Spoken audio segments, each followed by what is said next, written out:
So let's go ahead and get started. We do have quorum. Welcome everybody to the Tuesday, August 1st, 2023 meeting. It is 1:04 p.m. We'll go ahead and get started with introductions. My name is Onaona Thone. I'm chair of the council. Robin, I'll go to you next. Robin Kay, representing the island of Lanai. Thanks, Robin. Tessie? Oh, she's muted. Tessie Kinnaman, Kauai. Thanks, Tessie. Go ahead, Ron. Ron Terry calling in from Hilo. Thanks, Ron. Roy? Roy Abe from Oahu. Okay, thank you, Roy. Michelle? Michelle Lefebvre in Hilo.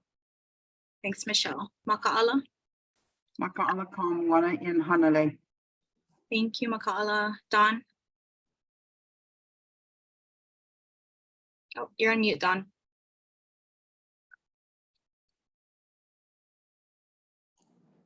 Oh, still on mute.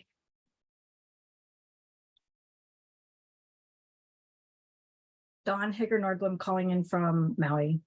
Thank you, Don. Mahina? Mahina Tudor, member calling from Oahu. All right, thanks, Mahina. And I think Rachel said she should be joining shortly. She's having some computer issues. We'll go now to the ERP room. Mary Alice, if you want to start us off. Yes, Mary Alice Evans, Director of the Office of Planning and Sustainable Development and staff to the council. And with me are? Tom Eisen, planner with the Environmental Review Program. Kim Ishimoto, an analyst with the Special Plans Branch. Kaylee Yoshioka, ERP intern. All right, thanks very much to you all. I'll go to Allison Kato next. Allison Kato, Deputy Attorney General. Thanks, Allison. All right, and I see we do have a few members of the public on. Hal Nordblom, if I can start with you, if you want to just go ahead and introduce yourself for the record. Good afternoon, everybody. Aloha, my name is Hal Nordblom. I'm a manager at a resort in Kaanapali, just joining to listen in. Thanks, Hal, welcome. Kawai Uluhonua Scanlan, do you want to go ahead and introduce yourself for the record? Hi, I'm Kawai, just listening in. Thank you. Welcome, thank you. All right, and we have one more person. The name showing, it's just showing iPad 104-759-3782. If you don't mind going ahead and just saying your name for the record. LUC, just listening in. Okay, thank you and welcome. All right, and we do have Rachel that's joined us now. Rachel, if you want to go ahead and just introduce yourself. Aloha, I'm Rachel Sprague calling in from the island of Lanai. All right. Thank you so much, everybody. So we'll go first to Mary Alice for the interim director's update. Good afternoon, members. We still have 2 vacant positions to fill, and we are working to fill those and expect to have them filled very shortly.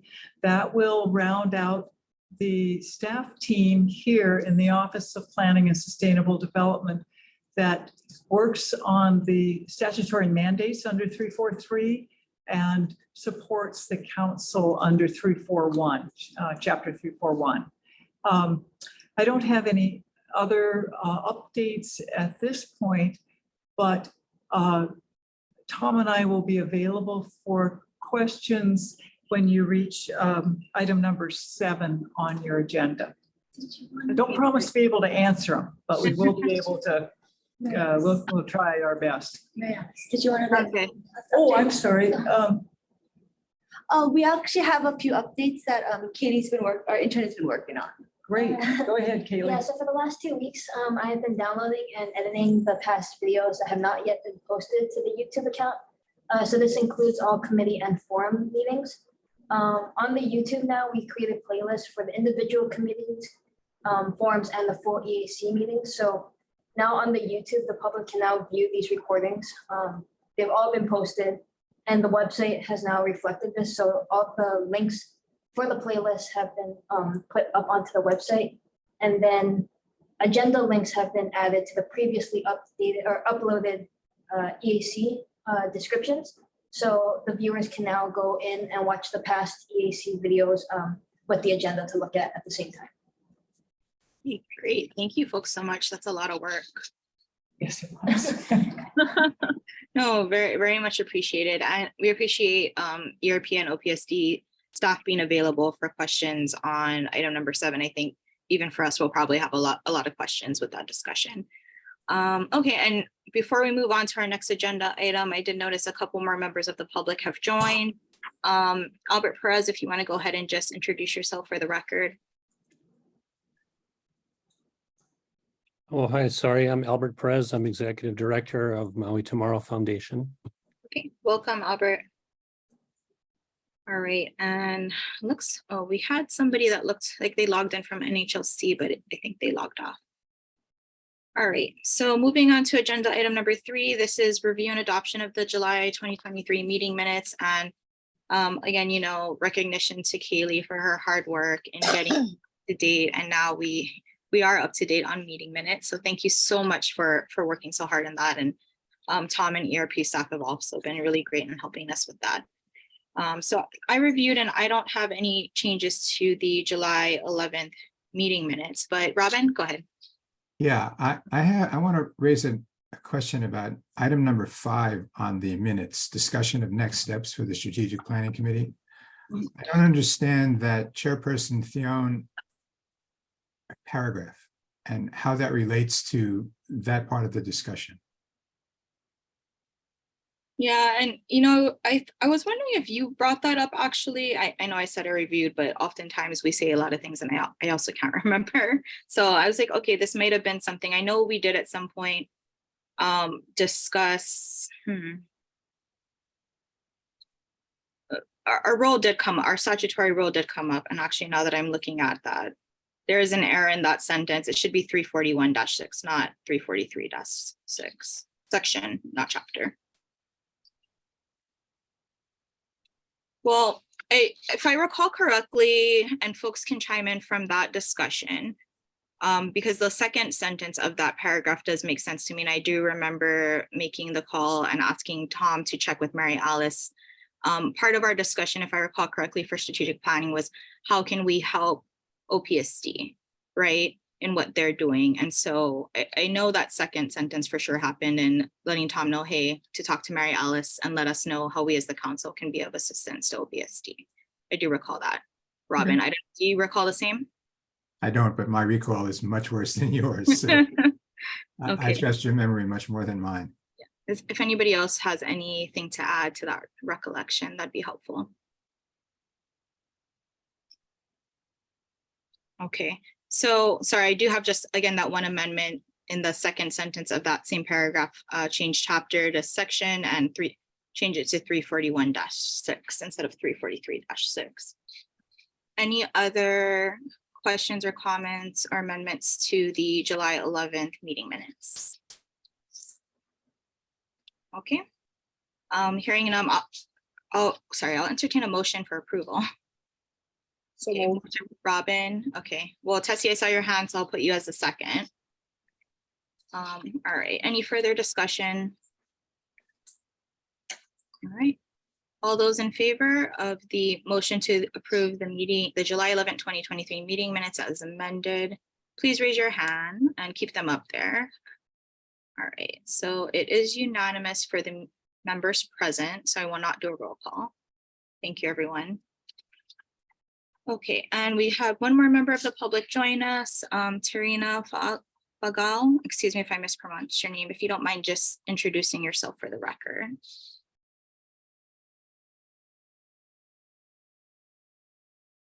Aloha, my name is Tarina Fa'angao.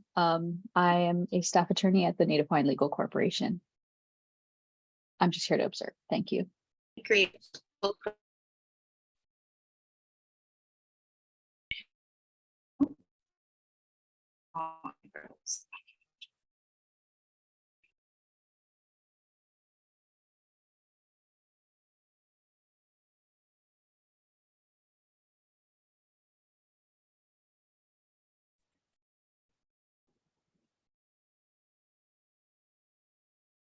She's frozen.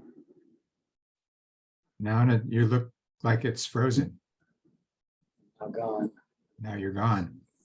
Oh, there you are. Sorry about that, folks. Lost my connection, but Tarina, thanks for joining us. Okay, so moving on. Oh, you know what? I had a typo on the agenda. Looks like I repeated items 2 and 4. My apologies for that. Moving on, we don't have Mary here, but I did leave a spot for, in case there's any update from the INO committee on future forums that are coming up. I know last we discussed there was an October 2023 forum plan. Dawn, do you want to give an update in absence? I think we're looking at exemptions and having the exemption committee explain the process, but I don't see the exemptions person. So I think Michelle's here. Oh, is she? Oh, there you are. Sorry, I see you now. Hello. Sorry, my eyesight's really bad lately. No, so Michelle, if I don't know how we're gonna do this, but I was wondering if perhaps since you've taken the mantle from Ron, you know, that we can talk about exemptions and how they work in a information committee meeting agenda for the general public, because I think that'd be very helpful. Oh, so great. I think that's the next one we're looking at. If anybody else wants to volunteer their, you know, section, let us know and we'll, you know, work around that as well. That's all. Hey, Michelle, I can help you on that too. That would be great. And Maka'ala too. That would be really great. Yeah. Super. But we are. Chair? Go ahead, Ron. Sorry, I'm on my phone. I don't know if I'm interrupting or anything. Someone else going first? No? Chair, can we chime in about that agenda item 4? Yes. Outside the committee? Wait, agenda item 4, 5. Oh man, do I have an old? Let me see. I do. I Are have you an old looking at the meeting minutes? sorry, yeah, about the future forums. Yep. That one? Okay. Agenda item 5, go ahead. I didn't know if it was just for the committee members, but I think we need to look at sooner rather than later the implications of the emergency housing proclamation. And it'd be great to have our own forum on that. And I think it also should be an agenda item for our next meeting. No, It's an agenda item for this meeting, Ron. Yep. Okay, I got the wrong agenda, so what do I know? Thank you, great. But we did discuss at last month's meeting having a housing topic, I think even before the emergency proclamation was issued. Sure. Good, I wasn't there. Sorry, I got yeah, I got the wrong agenda, but I'll get it. I'll get the right one. Yeah, so yeah, definitely pull it up. That's going to be coming up as agenda item 7. So we'll take a first look at it as a council, and then we'll have some discussions on, you know, potential future forums later. Any other? Go ahead, Maka'ala. Thank you. I do like the idea of doing exemptions for the next forum. I think it's complex and it's going to require some extensive thought and planning. And I think that the emergency housing thing is huge in my world. And I know we're going to talk about it today, but it wouldn't be bad to try and even if it's the end, when everything gets sort of settled out, if it ever does, the emergency housing thing, to have something on that, whether it's a full-on forum or not, to let people know what it really means, because that's where we're sitting right now. Is that there's a lot of concern and angst, but nobody's really sure what it really means or what it could mean. And then I also, Dawn, while we're talking about you a little bit in the forum idea, I'm wondering if you could help Kaylee. It was before your service, but if you could help Kaylee find any of the old forums. I think there are two that were live. I think we lost the watershed one, but there was one on toxoplasmosis, and that has lit up again for many locations. And the information that was offered at that forum is not stale. It's still good. So that would be a good one to get on YouTube if we could. The University of Hawaii Law School was the one that recorded it, and they might have a lead for you for the recording. I think at one point, no, we did have it in our files. I don't know if it ended up on our website ever or not, but just because that issue has been coming up, I actually got a contact from one of our members about toxo, and so I thought, oh, you know what, we need a refresher on it. And there's nothing new. It is what it is. So I think it's valuable to square that one away again. It's still a thing. No, that's a good one, Maka'ala. I wonder if it was posted to the former OEQC Facebook page, Tom. I don't know if you recall. But yeah, if that was my question. You remember that the law school handled all of that, and Sure. I don't think it ever made it to YouTube, but we would want it on ours anyway. Agreed. Yeah, Kaylee, if you need help with contacts for the law school, you can reach out to me, and we can, prepare and ask them to see if they have a link to that presentation. Thanks, Chair. Thank you. Okay, go ahead, Roy. Yeah, actually, I was going through all the old minutes for INO, and I did come across the video for the invasive species one. And I thought that was wasn't made public, but or anymore, but apparently it worked. So I can send the link later. But that was very well done by DLNR. Yeah, that's And a good that one also too. had good info. That's great, Roy. Yes, please go ahead and forward that to Yeah, Kaylee. so what as I'm well. doing is I'm going through the old minutes, doing the corrections and putting in PDF, and I'll just email them to whoever. No, that's helpful. Thank you. Yeah, And I think there was one more, maybe before Dawn came on seabirds. Yeah, I don't know if that one got recorded That or one not. wasn't That recorded. It wasn't. It was Yeah, just in person. Okay, That's the one where the wheels came off, remember? wasn't going to mention it, but thanks. Yeah, well, yeah, no, it happened, and I'm happy. I'm actually, I'm happy to do something with that again. It's not a subject that goes away, and it's so related to so many other things that happen, right? I mean, it's gonna find its way into this housing discussion. Mhm. It's gonna find its way into a lot of the things that we do and care about. So, there's a bird in your future, whether you know who he is or not. All right. Thanks, Makala. Any other discussion on topics for potential future forums? All right. So yeah, Dawn, if you can report that back to the INL committee on your folks' next meeting. Okay. All right. In the meantime, we had one more member of the public join. It's showing Molokai on your screen. If you don't mind just going ahead and introducing yourself for the record.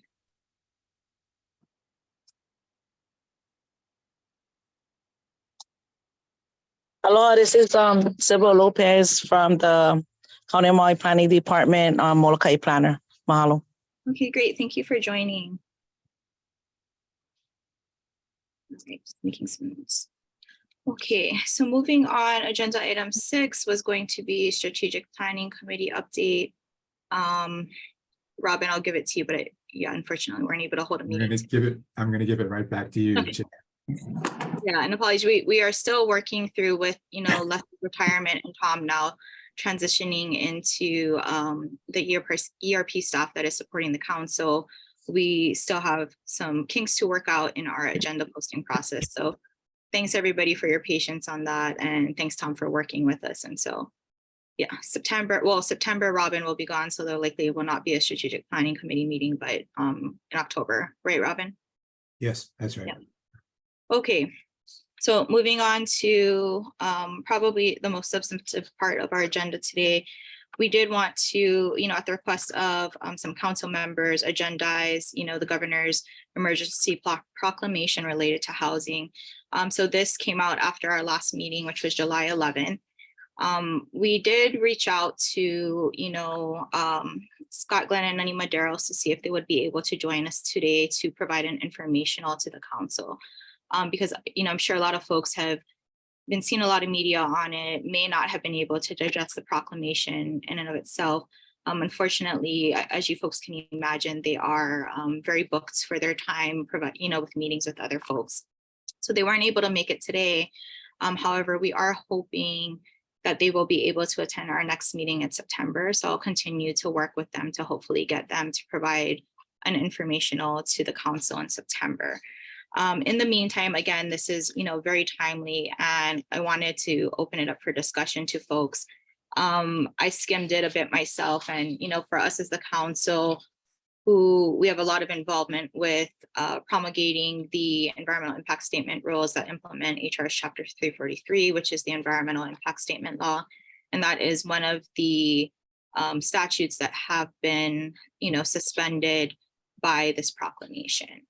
So I'm not going to give everybody a detailed overview of this, particularly because I have not myself had time to go through it in as much detail as I would have liked to.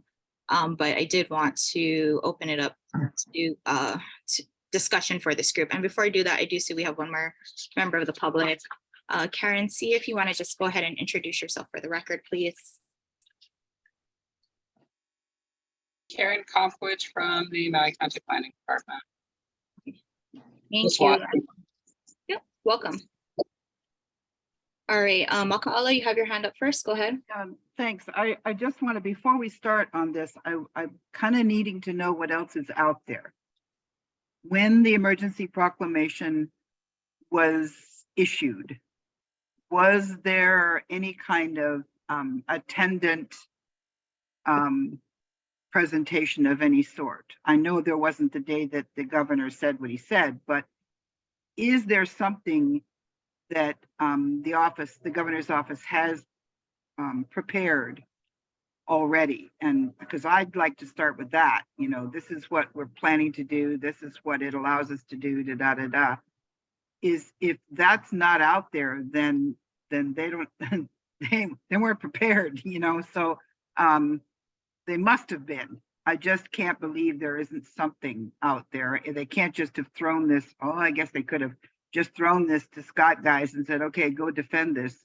I'm assuming somebody did some kind of PR something, and I'd like to begin with that, see what that is before I put all my gray matter to stress over it, remaining cellular structure. And also wondering from our own staff what they've been getting. Yes, thanks, Don. Is it a presentation, or is it just that's just the proclamation, right? Yeah. Yeah. I'm So just that's helpful. Yeah. Yeah, thank you, Don. That's very helpful to start us off, but I'm wondering if did they not do any PR, or are they just waiting for the shells to fly? I don't know. Ron, you have your hand up. Are you able to respond to Maka'ala's question? And if you have another question, what I might do is ask if OPSD has any information on that before I come to you. Yeah, no. Yeah, please ask them. Yeah, so Maka'ala, for you, I don't know of any governor, state created presentations. Maybe OPSD does. I believe, the weekend that this came out, Sierra Club they had a meeting or had something. I wasn't able to attend, but I think there was somewhat of a presentation by Sierra Club. And go ahead, Mary Alice or Tom, if you have any information. There are 3 documents that I have reviewed. One is the emergency proclamation. The other is the emergency rules, which implement the proclamation. And the third is a document called guidelines. And that is more of a text explanation of what the hoped for result of the emergency proclamation will be, and some of the maybe a little more explanation of the process. So I believe that there was a press briefing before the emergency proclamation signing. And then there was question and answers from the media at the signing. And then various partners, did give their own thoughts on that at the proclamation signing. The working group has not met yet. So there's, and I do sit on that.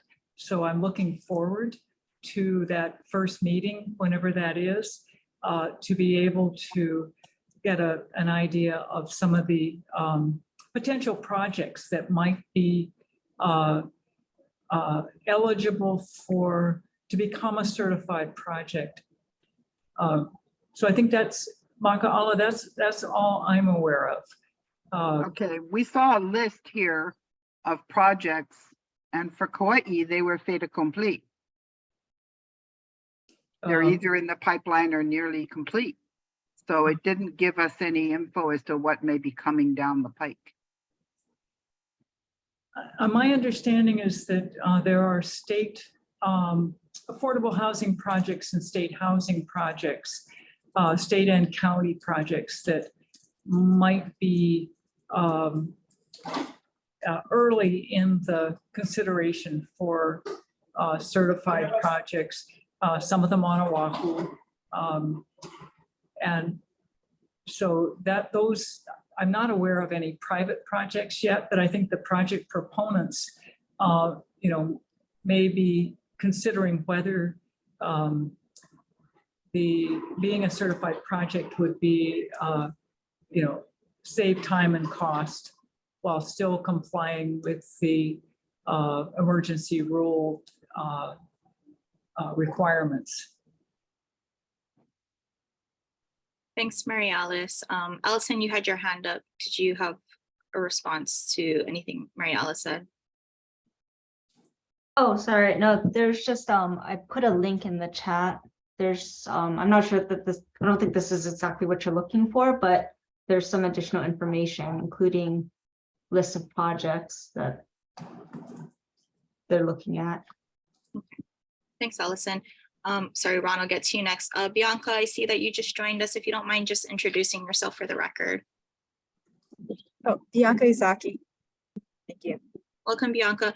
And members of the public, of course, remember, if you have any questions or comments on any agenda items, please feel free to raise your hands as well. So Ron, I'll go to you next. Okay, thank you. I have had a chance to read most of what's out there written about the for and about the emergency proclamation and analyze it fairly closely. And I think it's important for us to remember that Chapter 343 is actually one small part of this. And there are many other laws and rules, both county and state. And we're, I think, concerned with the environment as a whole, and all the environmental statutes and regulations, but I think 343 is the one we're most familiar with. At this point, I have a lot of people who've called me from the county, the state, and private developers seeking some clarification on whether they should apply for this or not. And I've discussed it quite a bit with Scott Glenn as well. Just to get his take on certain things. And it would appear, they don't have the process worked out very well yet. They have some ideas on how it'll go, but they really haven't done it. For Chapter 343, essentially, what they seem to be doing is removing the ability to sue. That's the upshot of it, because the rest of it, they require all these documents and analyses from folks that are the equivalent of a Chapter 343 EA or an EIS, but they're not the equivalent of the process. And they require someone to go out and figure out what needs to be done. what needs to be studied. Someone else, the agency head, needs to interpret all of it and decide whether it is, you know, an EIS is required, if it's significant, if there's a lot of problems, and certify that to the working group. And then the working group makes a recommendation, correct me if I'm wrong, Mary Alice, and then the chief housing officer makes a decision. And, you know, instead of one single point of encounter, you've got 3 right there. And it could be at the end of all that, that the chief housing officer says, nope, we're not going to certify it. Go do an EA or EIS. So for a lot of projects, I don't really think it's going to save any time or money. As much as people bitch about Chapter 343 sometimes, I find there's a lot of faith in the public in it. You know, whenever anybody sees a project that they have environmental concerns about, the first thing they ask is, go do an EA, go do an EIS. Where's the EA? Where's the EIS? Because at the very least, it involves, you know, professional examination of the environmental impacts. It has public involvement, and there's someone who's legally on the hook for the finding, which I think is the beauty of Chapter 343, that if the agency made an incorrect decision about a finding of no significant impact or the adequacy of an EIS, it's eminently litigable. So this takes that away. That seems to be, from the housing development standard, the primary advantage. In truth, there's only been a few housing projects that have ever been sued. And the typical one doesn't get sued if you do a good job and there's not incredible impacts. So I have some doubts about whether many people will really want to take advantage of it. I'm worried that some of the larger projects are going to be the ones that find this to be most advantageous. You know, not hidden in there, certainly Kirsten Faulkner from Hawaii Historic Foundation made a big deal of it the other day, but a little bit hidden from our standpoint is the Chapter 6E suspension. I find the process for suspending or analyzing Chapter 6E flawed. It rewards people who have greenfield sites that they've never done an archaeological survey on, because it says if there's no known archaeological sites, you can just go to a monitoring plan. And if there are known archaeological sites that are significant, then you probably have to complete an AIS. I get it, but there's a lot of greenfield sites out there that have not been surveyed and have significant historic sites. And that concerns me. I can't imagine, as a planner or designer, trying to go on a 30-acre greenfield site in somewhere that's not maybe a cane field that that you haven't done an archaeological survey on, and creating an engineering plan at the cost of hundreds of thousands of dollars with roads, water, sewer, lot layouts, everything else, and you don't even know where the archaeological sites are. You know, that seems a little backwards to me. But the appeal of this is that Chapter 6E is truly broken. You know, the review periods are not 45 days as the regulations require, or anywhere near it. They're many, many months, years, or even decades to get projects reviewed. And, you know, for large, complex projects, okay, I get that. For small ones that have really no issues and still take years to review, it's very frustrating. But I'm a little surprised that the governor doesn't address that directly through his power as the, you know, the chief executive agent in a government in which DLNR is under his control and SHPD is under DLNR control. If they would simply try a little harder to meet the requirements of the rules, I don't think we'd have to suspend it. So, end of my long lecture. No, thank you, Ron. Those are some very, very good thoughts. Robin, go ahead. Yeah, first a quick question to Ron. I thought there was one part, and I didn't read it nearly as carefully as you did, but I thought there was one way in which the housing officer, the chief housing officer, could make a determination on her own without the majority of the rest of the group. Is that right? Mary Alice, maybe that's directed to you. My understanding is that's only for state agency projects. Got it. Okay. Right. The other point I wanted to make was from a quote 30,000 foot view. I wondered at the absence of the EAC in the working group that makes these determinations.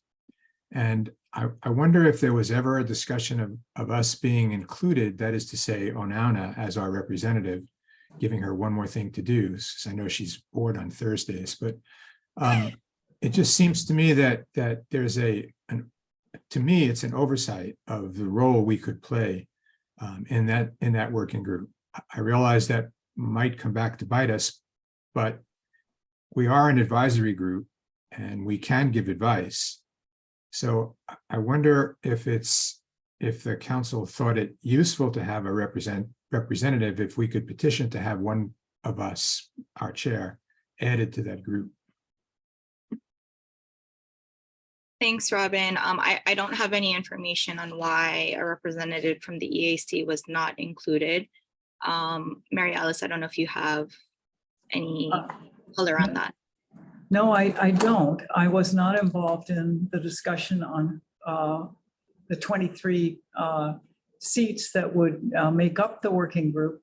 I do know that every 60 days, the governor needs to reissue an emergency proclamation, and that he and the lead housing officer have said that they are open to changes that would improve the workability of the emergency proclamation and the emergency rules at any time that could be incorporated into the next iteration of the emergency proclamation and rules over the period of a year that they intend to have this emergency.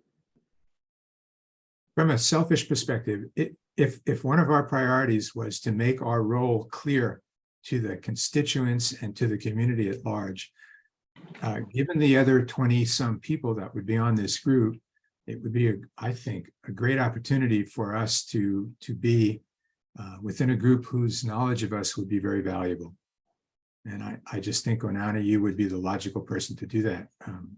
Ron as well, but I think Ron's not going to be with us much longer with EAC. Hopefully he'll be with us for a long time. I don't know. Do the rest of you think it's a good idea to have us represented on it or not? Well, I think there's value. I think there's value in the visual, in the optics of having the EAC seen anywhere and everywhere. But the more I'm learning just now, because I just read some of the press on it. I certainly didn't read the whole kit and caboodle. Because once I got to the list about Kauai, I realized, it doesn't really apply to us. I kind of backed away.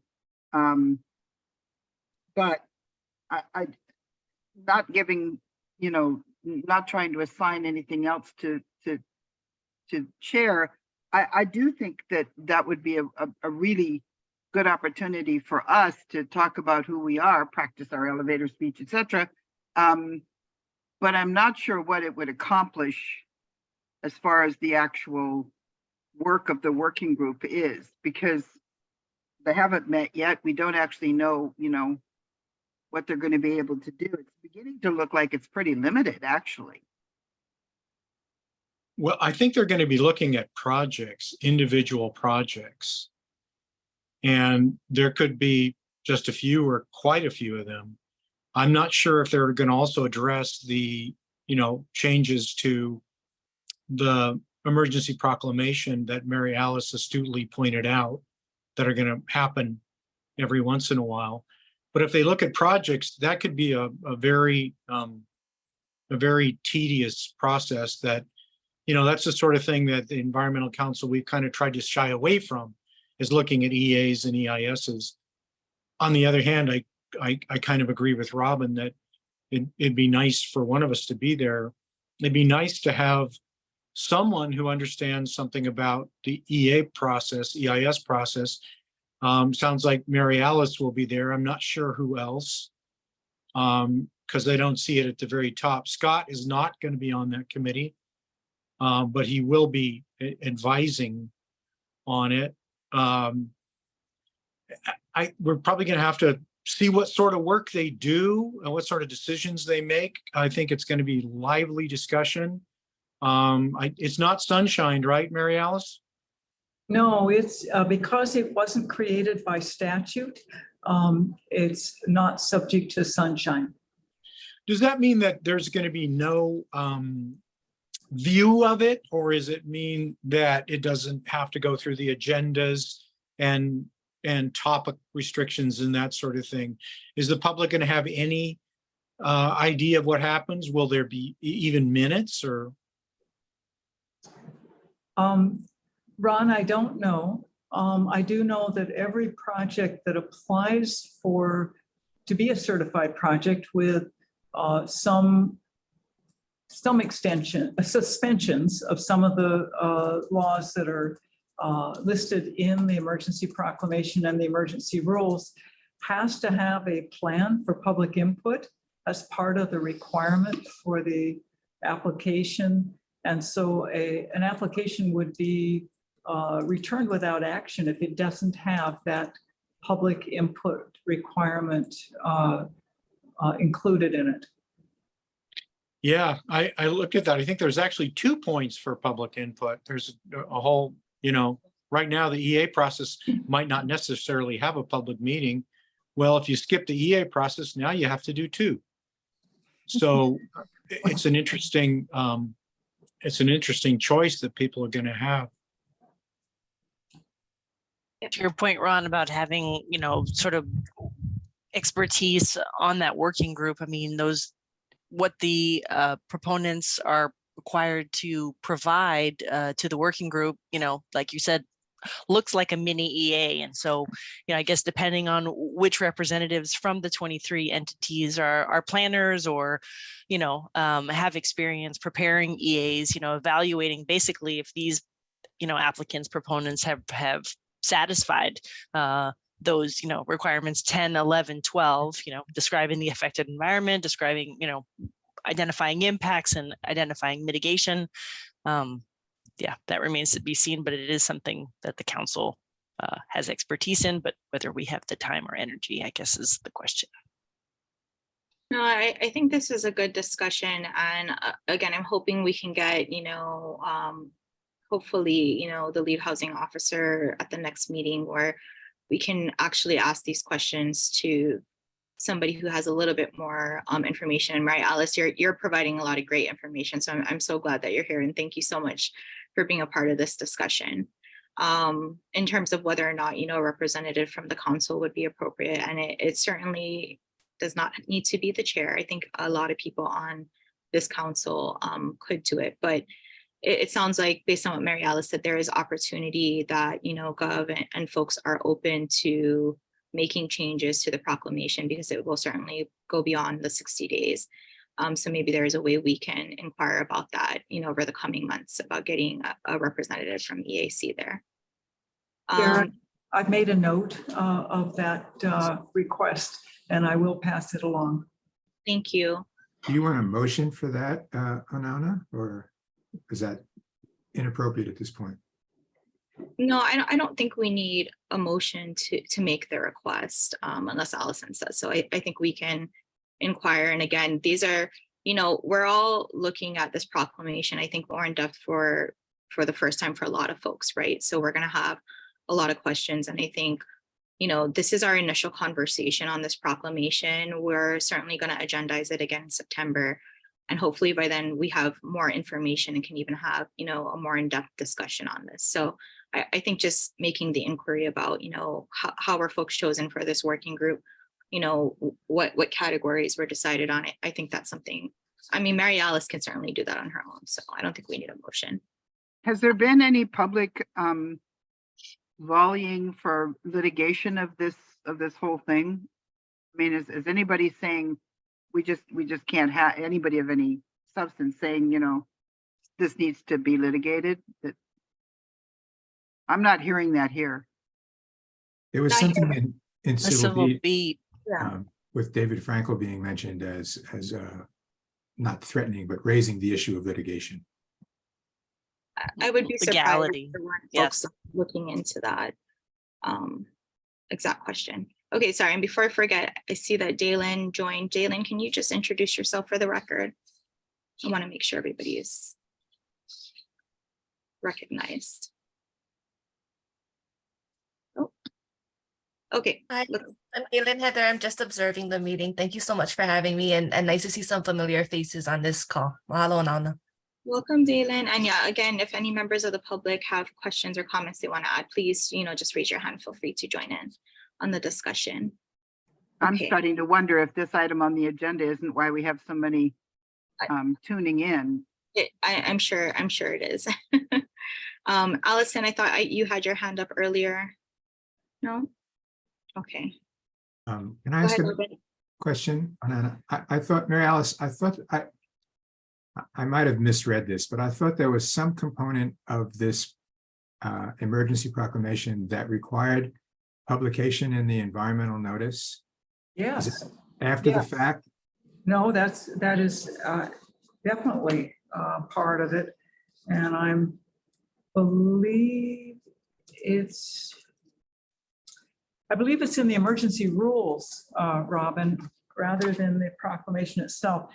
The proclamation is very brief on chapter 343. It says, to the extent necessary to expedite the provision of approved housing projects subject to the attached emergency rules. So that's all that's in the proclamation. But in the emergency rules under section G, it actually has a determination of adverse effect that looks a lot like the process that an EA provides, and it does say that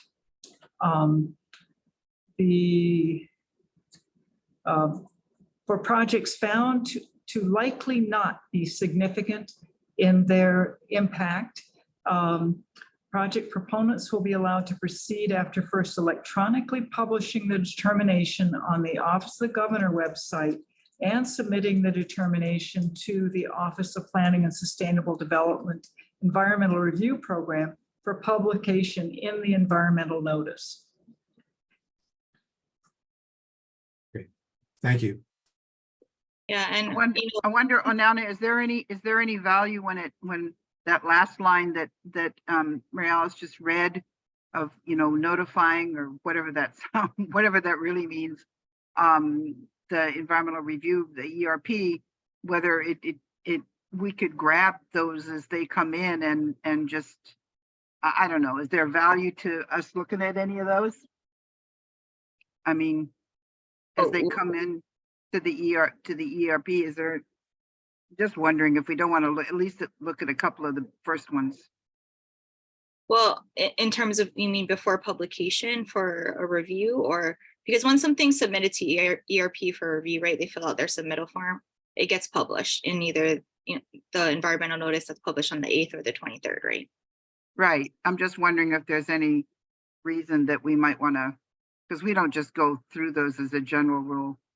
Yeah, on our agenda, just because the interest is high and because it's novel and new and odd. So from a process standpoint, I mean, we as a council, we can review what's made publicly available, but I'm a little concerned with the notion of the council being privy to documents prior to publication. Yeah, no, I don't mean that. Yeah, I don't mean that. Okay. I mean after publication and grabbing it and then saying, okay, this one we have, needs to not skip the steps or, whatever. I don't want to become part of the working group, but I'm just saying. I track that, Markala, for exemptions. I do that. I go through the, with the environmental notice and just keep track of which agencies are publishing it after we had started doing that in one of our committee meetings. So I see what you mean, where we could just go through it and see which ones are going through and how many, and that could help us sort of decide, the volume level of work or how the process is going. So I think that would be a worthwhile thing to track after it's published. Yeah, and then the next question is, and then what would our process be, or do we even want to grab the one that concerns us and say, okay, this one we're going to talk about, put it on our agenda? The danger with that is in the next agenda item, we're going to talk about establishing a policy of not commenting on EAs or EISs. So to the degree that we want to be somewhat consistent, it presents a challenge here. I think that's sort of why I was thinking about having somebody be on that group, not so much selfishly, so we have some recognition of the role and the capacities that we have and don't have, but not to review each and every one. That's the drawback. Yeah, I don't want to do that.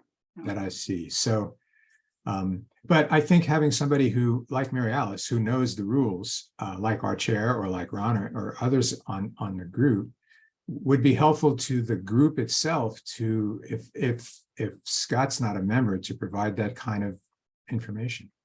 But I think your comment, Onana, I'm fine with that, waiting and asking Mary Alice or thanking Mary Alice for offering to raise the issue of our participation.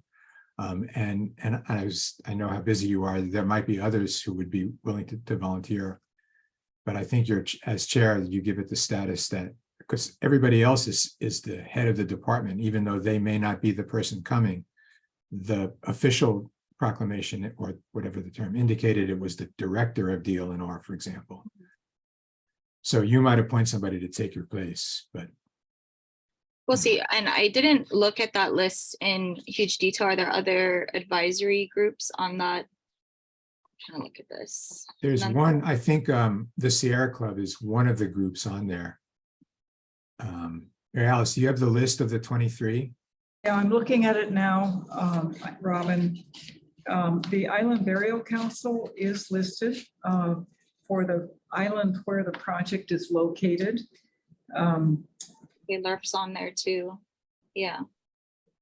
The Commission on Water Resource Management could be either the Deputy Director for DLNR for the Commission, or it could be the Commission itself. The Land Use Commission could be either a member of the Land Use Commission or a member of their staff, depending on who the chair wants to designate. And yeah, there's actually a number of boards and commissions on this list so I just looking at it, the Hawaii Public Housing Authority is a board. The Burial Council, the Land Use Commission, the Commission on Water Resource Management.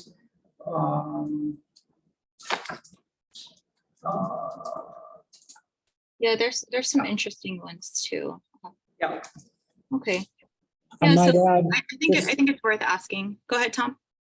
just as getting back to that point about the public knowledge, by the time it gets submitted to us, or before it gets submitted to us, it's been published on the governor's website, which might be an interesting thing. I don't think they have a practice of posting things. They're going to have to develop that, but it will already be public before it gets submitted to us. That's right. That's right. So we will be blasting it out maybe in a more organized way or an understood way, but it will be publicly available prior to it being submitted to us.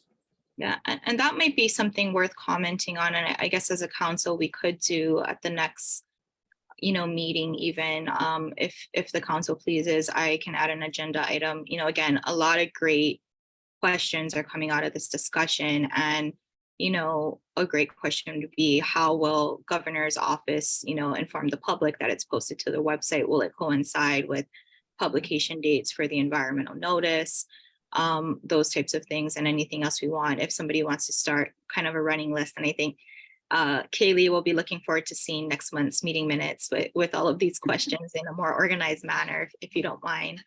I think that would be something good for us in a way we can contribute, even if we're not a part of the working group, and pass those questions on to the working group and others that are involved with the proclamation.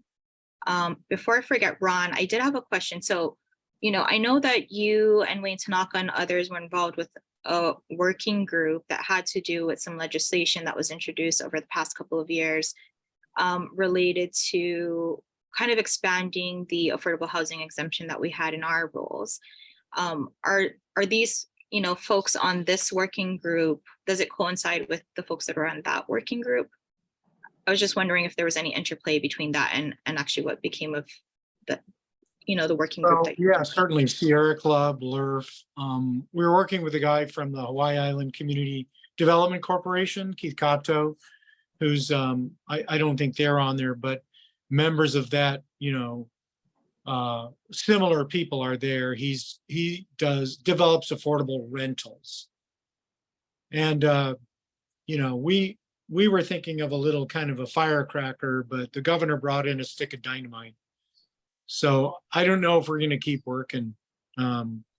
Maybe at some point, if this emergency proclamation goes away, then we'll look at a limited fix that we had with a lot of environmental guardrails, but we're probably suspended for now. The other question I have is, I'm aware that DHHL has some proposals in the pipeline that have, haven't gone through whatever permitting they're going to need to go through yet, for large affordable housing units. Would they have to comply? I mean, would they be treated any differently? Just a question.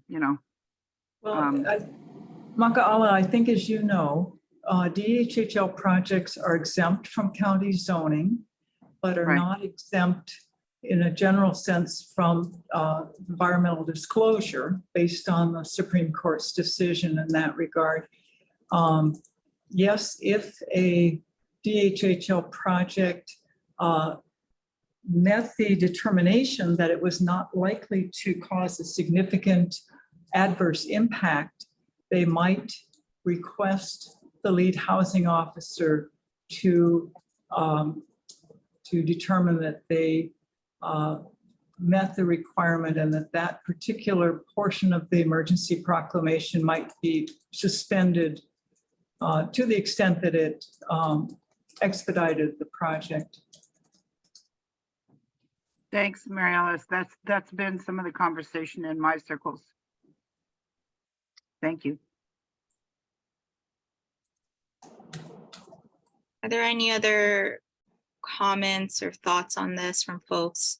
I will say, I like this discussion, and I do think as a council, our expertise, we have various expertise from folks in different, industries and whatnot.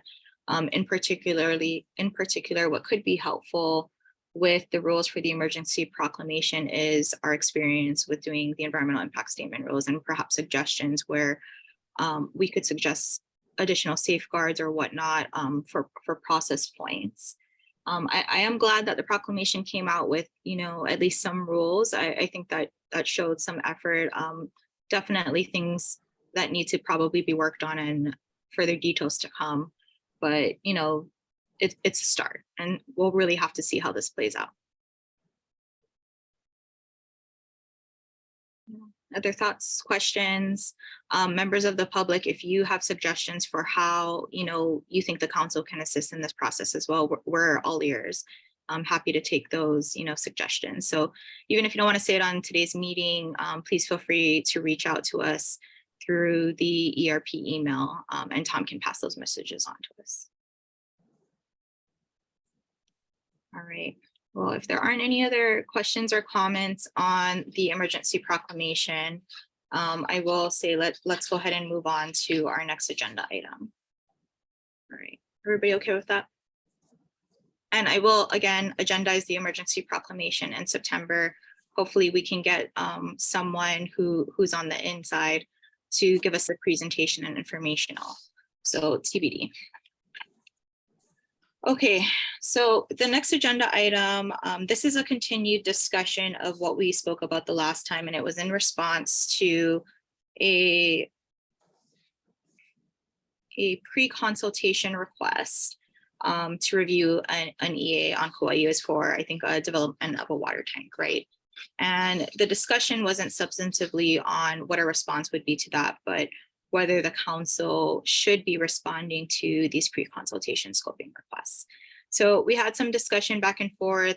Some were in favor of having a proposed response, others maybe not. And so what we have attached is a draft EAC response, which if we want to, we can go ahead and put it into our policy document. So I will thank, Robin took a first draft of this. I minimally cleaned it up, but really, Robin is primarily your draft. So I'll go ahead and if you want to, give a little bit of explanation on it. And we can The go only from thing I would, thank you, Nana. The only thing I would add is just the end of the discussion was clear that this is intended to be an internal document for our policy. This is not intended to be something we would send out to everybody that does, or anybody that asks us for comments. It was just to be part of our policies and procedures. That's it. So please don't think of this as what we would send out to anybody who's asked for comments. Thank you for that clarification, because I wasn't clear on that. I thought after our last discussion that you maybe wanted to respond like, hey, this is, I did, but the overwhelming sense I got from the group was that you did not. So I tried to make it reflect your guys' perspective rather than mine. Okay. So that does make sense. It does make sense. So I don't know if folks got a chance to take a look at it. And like I said, this was Robin's draft, and I think he did a good job on it. I'll comment first. I mean, in terms of thank you for clarifying that this was your response, what you think goes in our policy document, not in a response. My initial reaction, if we're sending this to actual requests for consultation, I think it was probably more information than they needed in terms of what we're going to do. But I'm okay with, something similar, perhaps going into our policy document and explaining that this is the reason that we have not done that. I'm still on the fence about whether or not, to be honest, I want to even put anything into our policy document. Like I said, the council traditionally has not done that, and I don't think it's in our enabling statute to review individual projects. Really, we are charged with, more so looking at the rules and the process as a whole. I'll turn it over to others because I'm going to think about it a little bit more with the new information that this was not meant to be a response to every request for consultation. But I don't know if others have thoughts.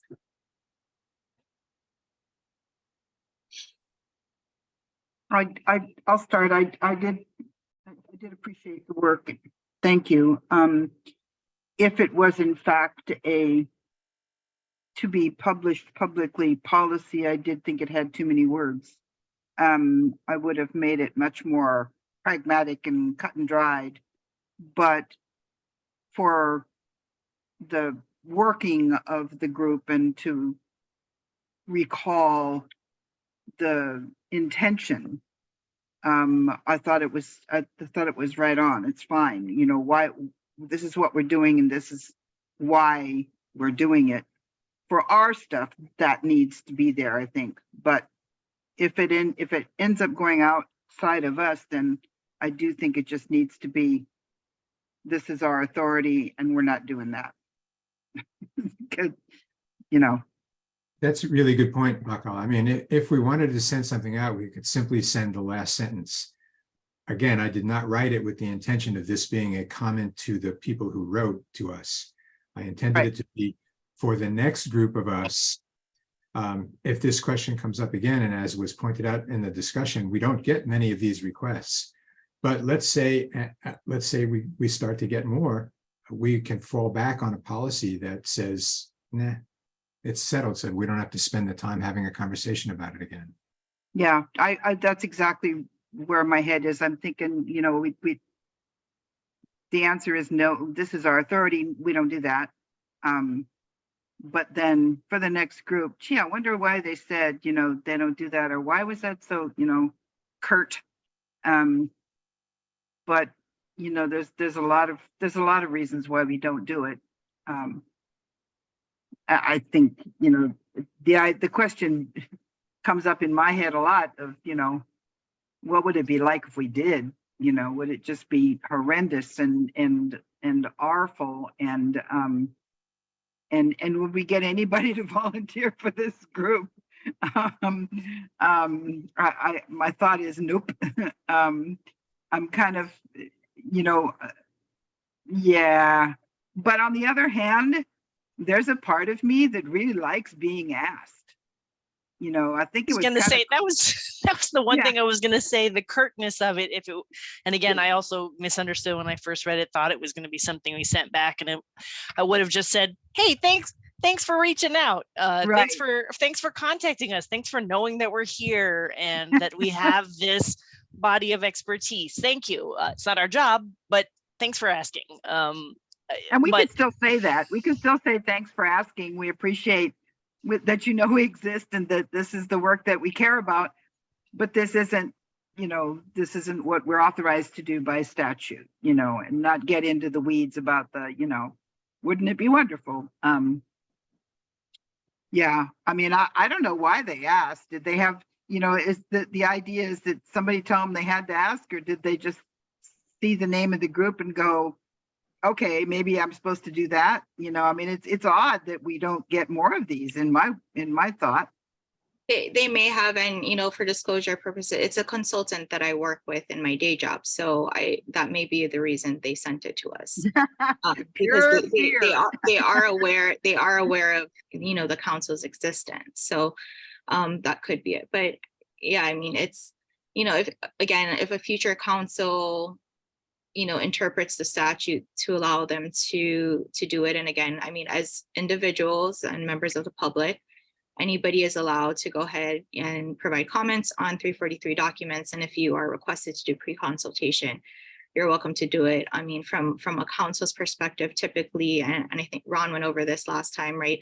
They're looking for comments generally within a 30-day period because they're working on preparing their draft document. We meet once a month, so there's a timing issue. But also, if we as a council are going to take a position on something, it's not just one person on this council volunteering, and I know I'll probably be voluntold to do it. Everybody should actually be reviewing the document, and then there's a discussion and a vote, right? Because it needs to come from everybody. And I'll tell you folks, you know, in my day job, I do review these documents, and pre-consultation requests generally short, but if we were to, let's say, comment on documents, I mean, it doesn't always even take hours. It sometimes takes days to go through these documents and provide good, meaningful, valuable, substantive comments, right? So I think that those are factors into why, you know, as a volunteer council, we may not always be able to do something like this. And at least our read of the statute, I mean, we have not been asked to do this. So, yeah. But it is possible. I mean, like you're saying, not to close the door that future councils wouldn't want to, because you could do a sort of presence absence review, right, of these documents. The council could say, yes, you had these sections in the document, or these sections are missing from the document, rather than evaluating the quality of the sections or, you know, the level of analysis. But it could be possible to do a yes, no review. OEQC used to do that back in the day. And it was a hellacious amount of work. I know for them. Tom, were you around then? Yeah, it was, it took there was a whole lot of us then, and we needed all of us to be doing it. It was a lot of work. Yeah. And you know, I guess thinking back, because now that our statute has changed, right, when we came over to OPSD, we no longer, you know, applicant projects that have been rejected no longer come to us for appeal. But I think there would certainly have potentially been an issue if the council did review and provide comments on a document, then it gets rejected and then it gets appealed back. I mean, I feel like there would be some potential kind of issue with that depending on the nature of the comments, right? At that time. So it's a big ask. I mean, again, I don't want to foreclose future councils, and who knows if the statute ever changes and whatnot, but I think, yeah, based on our current reading of the statute, and you know, it's really not in our, it's not clear to me that we would have the authority to do that as a council. Again, as members of the public, individuals, nobody's stopping anybody from doing that. So, you know, with that in mind, I mean, maybe I still think I would propose that we soften this policy language a little bit more, Robin, if you don't mind. And maybe I'll take another closer look at it, and then shoot. Do you mind if I want you to be there because you're important. So maybe I'll agendize it for October. Okay. That's That's okay. fine. Yeah. Yeah. Allison, do you have any comments on this? You're awfully quiet today. Oh, you mean on whether? On the content, you're a good editor. You edit all of my agendas, and I always welcome your edits. So do you have any comments on this? Well, I mean, to be honest, when I look at the EAC's role in statute, I do think that this sort of activity is not clearly it's not really within the EAC's purview. So, I mean, as to how you want to say it when your policy, that's up to you. But I do sort of agree that it does not look like it's clear that that's within EAC's purview to look at individual, you know, projects and comments on, you know, their EAs and EISs. Okay, thank you. Thank you. Yeah, no, I'm fine with you editing it and bringing it back up. Sure. Yeah, maybe just more of a, you know, or again, a read of the statute. We're not sure that we're authorized to do this, and so we're not going to do it at this time. I think that might be a little bit softer, but again, this is really good discussion in terms of what are the things that we as a council are capable of doing. What kind of things do we want to do? Where do we think we can be helpful within the state's process? Okay.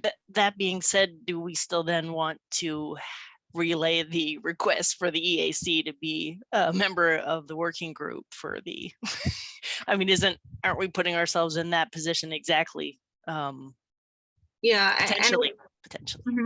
I think that's a really good point. And I think making the ask is okay, but we will need to decide, you know, I think there is a big difference between looking at project specific, you know, considerations versus what's the process. Like I said earlier in that discussion, I think we are primed for maybe providing a little bit more input on the rules implementing the proclamation, having been through rulemaking process. And, you know, really that's why a lot of us were put on this council, right, was to get the 1996 EIC rules updated. So I certainly agree that we could bring value to rulemaking and perhaps assisting with drafting language or identifying potential issues or holes in the rules that they have drafted. I definitely think the council could, you know, just as a matter of everybody's skill and knowledge and intelligence that's on this council, we could comment on specific projects, but I agree that might be, it is contrary to a position we've taken as a council generally with 343 documents, right? So I think we should continue to have the discussion, and maybe there's another way that others, you know, Mary Alice even would think the council could be good on the working group. But again, I don't think we've decided that any one of us should be on it. I don't necessarily think it should be. I think there's others who would be really great on it. But I think we should ask the question. Let's just see how they're feeling. And I think, again, on process, maybe where there is consultants on process and rulemaking, maybe we don't do projects. I don't know, others might disagree. So Brian, you look like you want to say something. Yeah, no, I agree with all the concerns that you had. I don't think that we should be a member of the working group because their main job is going to be looking at individual projects. But the working group also has advisors, and Scott Glenn is one of them, I know. And I think the EAC should be an advisor too. And maybe Mary Alice could ask that in some kind of way. I think that's a really good idea. I like the fact that we would distinguish our role in not preferring to comment on individual EAs or individual requests for exemptions, but rather just to be kind of a consultant on the rules and the process. That makes a lot of sense to me, Ron. Yeah, and I do want to be cautious, especially again, given the industries that a lot of us are in our day jobs, and which were the reasons we were chosen to be on this council, that if we were to review, certain specific projects that could cause for conflict issues in other contexts, right? So I think that's something we'd have to navigate as well.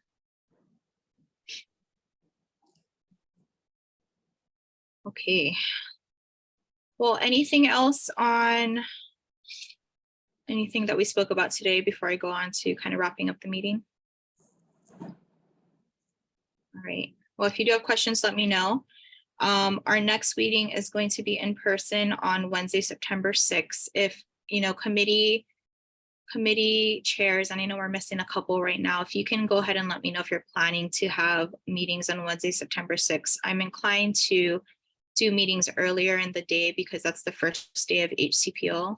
Well, hello, Albert, for joining. Appreciate it. And, yeah, please let me know. So Michelle, are you thinking, oh, I guess I have some of I know Robin, you're going to be gone. So no strategic planning, no legislative on September.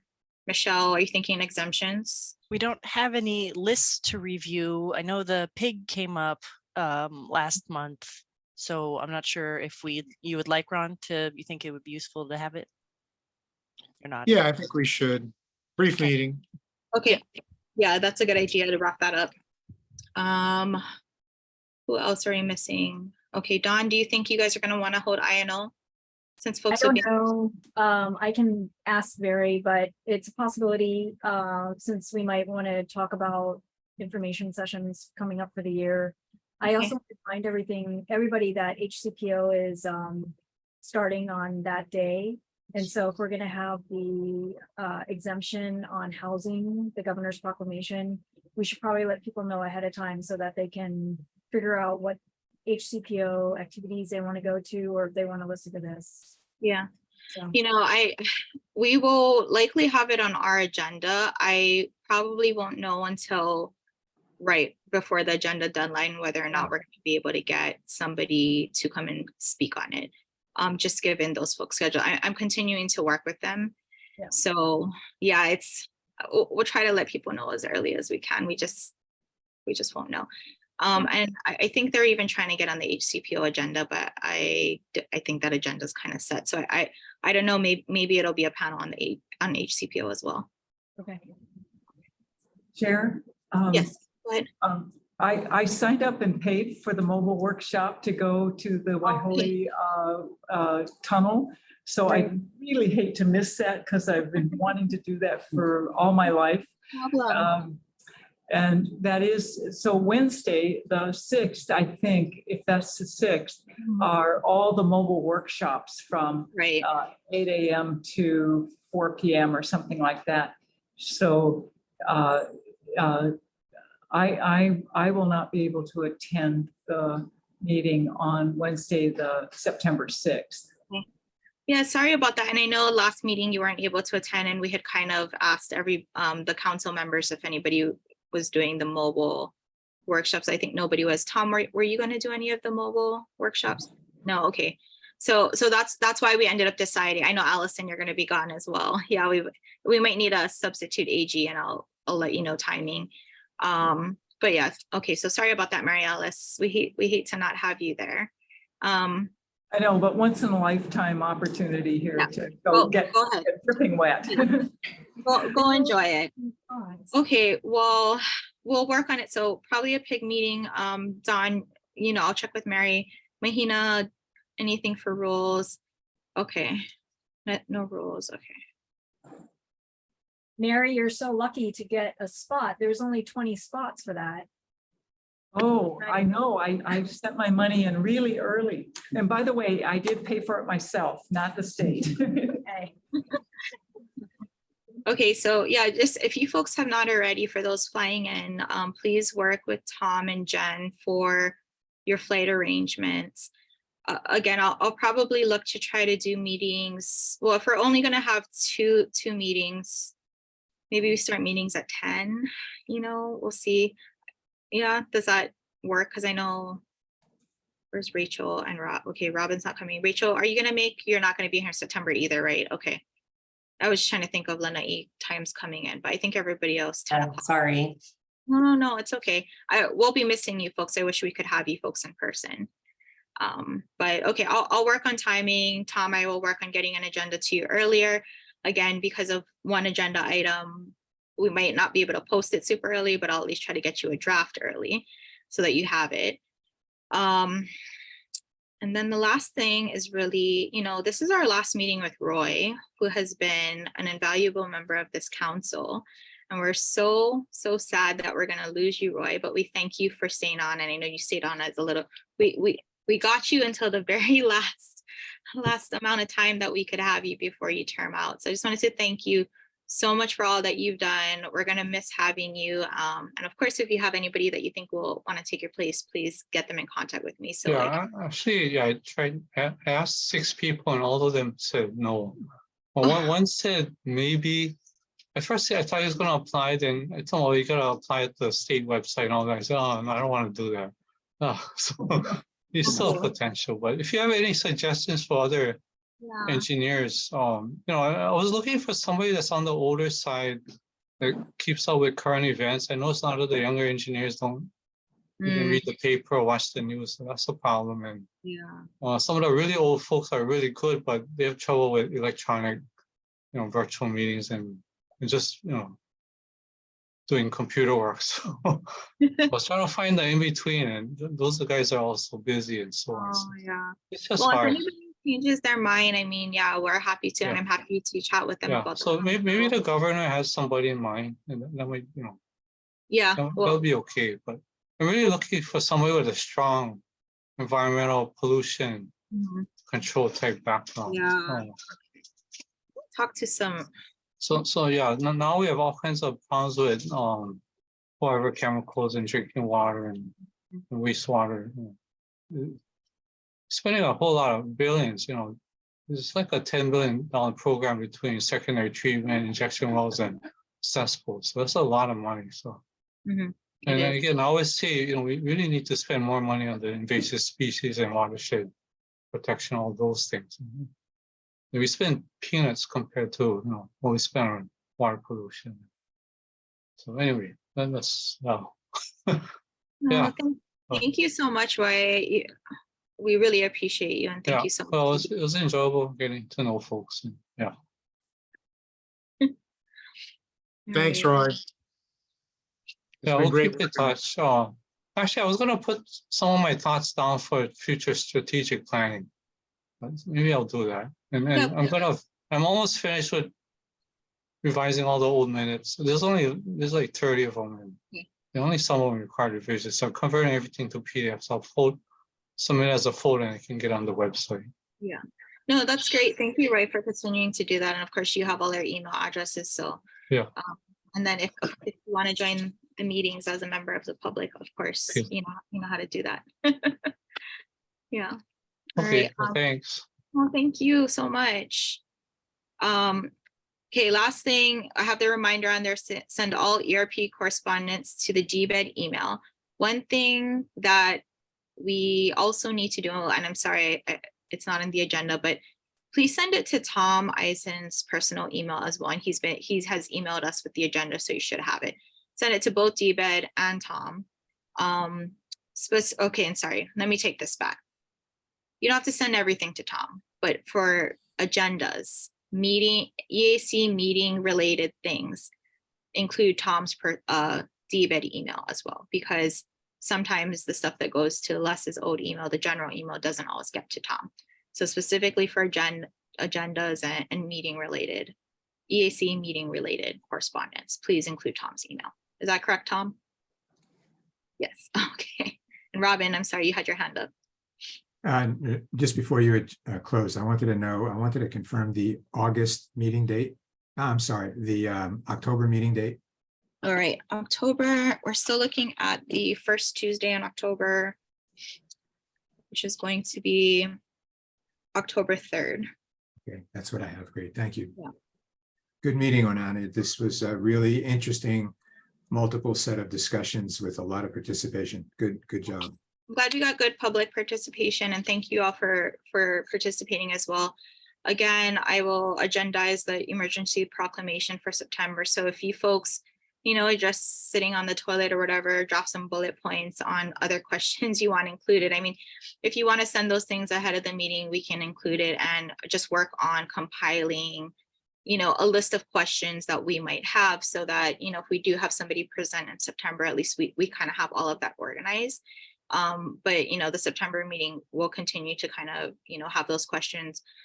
Thank you to everybody who shared links with information. I mean, if folks want to go ahead and read up on that before our next discussion, so that we can continue to, you know, digest what's out there and have an even better discussion than we had today, which was really, really great. So, all right, well, that's all I have. So does anybody else have any announcements or anything before we log out?